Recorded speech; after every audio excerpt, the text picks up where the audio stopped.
आता बघूया टॉप 9 जिल्ह्यांच्या बातम्या। नागपूर जिल्हा परिषदेच्या 57 तसंच 114 पंचायत समितीच्या निवडणुकीसाठी आज आरक्षण सोडत जाहीर होणार।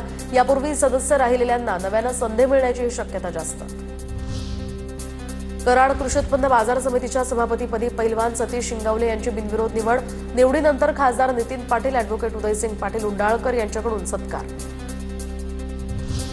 बीडच्या आष्टीमध्ये तरुणावर बिबट्याचा हल्ला, तरुणाचा अजूनही संपूर्ण गावात शोध सुरू।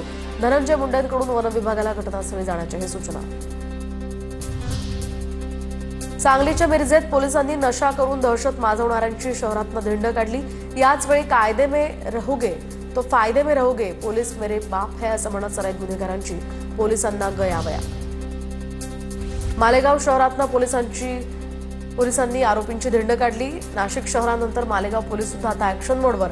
तलवार घेऊन रील करणाऱ्या टोळीचा या ठिकाणी पर्दाफाश करत त्यांना अटक। अतिवृष्टीमुळे अहिल्यानगर जिल्ह्यात एप्रिल ते सप्टेंबर या 5 महिन्यात 22 जणांचा मृत्यू झाला, तर 5697 घरांची पडझड।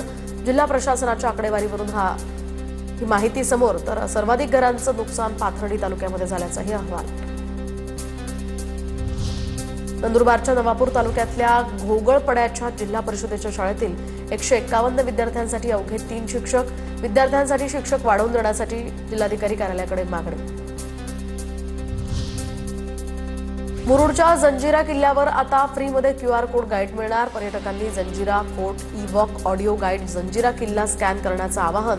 अनेक या ठिकाणी आलेल्या पर्यटकांना इत्तमभूत माहिती यातनं मिळणार।